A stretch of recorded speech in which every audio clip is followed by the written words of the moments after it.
Le Moyen-Orient traverse une période d'extrême tension qui inquiète aujourd'hui toute la planète. Une nouvelle crise géopolitique majeure secoue la région et oppose frontalement l'Iran, Israël et les États-Unis. Ce conflit, qui couvait depuis plusieurs années, semble désormais atteindre un niveau sans précédent.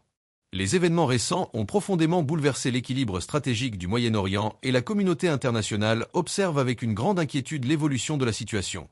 Au cœur de cette tempête politique et militaire se trouvent deux dirigeants influents, Donald Trump, figure majeure de la politique américaine, et Benjamin Netanyahou, le Premier ministre israélien. Tous deux ont toujours affiché une position extrêmement ferme face à l'Iran, qu'ils considèrent comme l'une des principales menaces pour la stabilité du Moyen-Orient et pour la sécurité d'Israël. Les tensions entre l'Iran et Israël ne datent pas d'hier. Depuis plusieurs décennies, les deux pays s'opposent indirectement à travers des alliances, des conflits régionaux et des stratégies militaires. L'Iran soutient plusieurs mouvements armés dans la région, tandis qu'Israël considère la montée en puissance militaire de l'Iran comme une menace existentielle. Mais ces derniers jours, la situation a pris une tournure spectaculaire et dramatique. Une série de frappes militaires d'une ampleur exceptionnelle a visé plusieurs positions stratégiques en Iran. Des installations militaires, des infrastructures sensibles et des centres considérés comme essentiels pour le programme stratégique iranien ont été ciblés. L'opération, menée avec une coordination étroite entre Washington et Tel Aviv, avait pour objectif déclaré de réduire les capacités militaires de l'Iran et de freiner son influence dans la région. Dans ce contexte déjà extrêmement explosif, un événement a bouleversé l'équilibre politique du Moyen-Orient, la mort du guide suprême iranien. Cette disparition représente un véritable séisme politique pour la République islamique d'Iran. Le guide suprême était l'autorité la plus puissante du pays. Au-dessus du président et du gouvernement, il détenait le contrôle ultime sur l'armée, les services de sécurité, la politique étrangère et les grandes orientations stratégiques du pays. Pendant plus de 3 décennies, il a incarné la continuité du régime iranien et la défense des principes de la révolution islamique. Sa mort a donc provoqué une onde de choc immense au sein de la société iranienne, mais aussi dans toute la région. Pour certains observateurs, cette disparition pourrait ouvrir une période d'incertitude politique en Iran. Pour d'autres, elle risque au contraire de renforcer la détermination des autorités iraniennes face à ce qu'elles considèrent comme une agression étrangère. Du côté américain, Donald Trump adoptait une posture particulièrement ferme. Le dirigeant américain considère depuis longtemps que la République islamique représente une menace majeure pour la sécurité internationale. Pour lui, la stratégie doit être claire. Exercer une pression maximale afin de contraindre l'Iran à abandonner ses ambitions militaires et son influence régionale. Benjamin Netanyahou partage largement cette vision. Le Premier ministre israélien estime que la puissance militaire iranienne et son programme stratégique représentent un danger direct pour l'existence même de l'État d'Israël. Depuis plusieurs années, il met en garde la communauté internationale contre ce qu'il qualifie de menace iranienne. Pour Israël, la confrontation avec l'Iran ne se limite pas à un simple affrontement politique. Elle s'inscrit dans une lutte stratégique pour l'équilibre du Moyen-Orient. Les dirigeants israéliens affirment que l'Iran cherche à encercler Israël à travers différents groupes alliés présents dans plusieurs pays de la région. Après les frappes et la mort du guide suprême iranien, la réaction de Téhéran ne s'est pas fait attendre.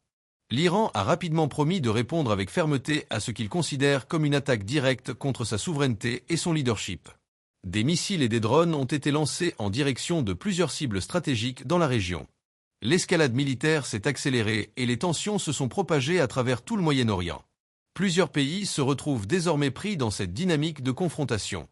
Dans certaines villes, les populations vivent sous la menace permanente des sirènes d'alerte et des frappes aériennes. Les abris sont remplis, les routes sont parfois désertes et l'inquiétude se lit sur les visages. Les habitants suivent les informations avec angoisse, se demandant si la situation va se transformer en guerre totale. La communauté internationale appelle à la retenue. Plusieurs pays et organisations internationales demandent un cessez-le-feu immédiat et une reprise du dialogue diplomatique afin d'éviter un conflit généralisé. Car les conséquences d'une guerre totale entre l'Iran, Israël et les États-Unis pourraient être catastrophiques. Le Moyen-Orient est l'une des régions les plus stratégiques du monde. Une guerre majeure dans cette zone pourrait perturber l'économie mondiale, provoquer une crise énergétique et entraîner une instabilité politique dans de nombreux pays. Les marchés financiers réagissent déjà à cette situation avec nervosité.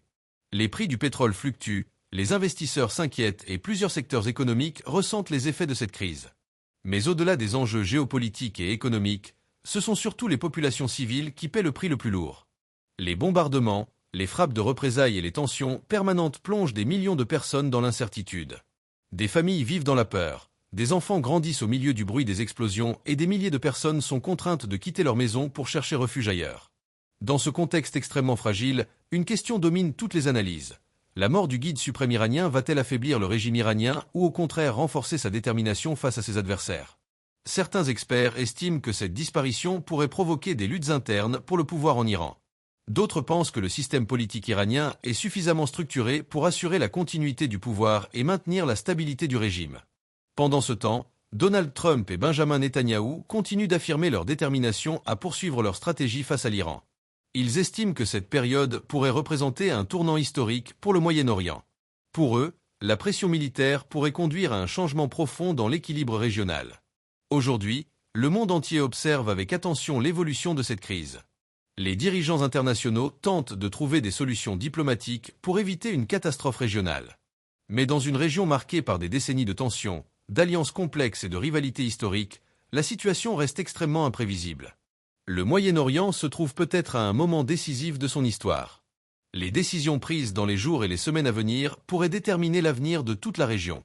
Entre menaces de guerre, stratégie politique et appel à la paix, une chose est certaine, l'équilibre du Moyen-Orient n'a jamais été aussi fragile.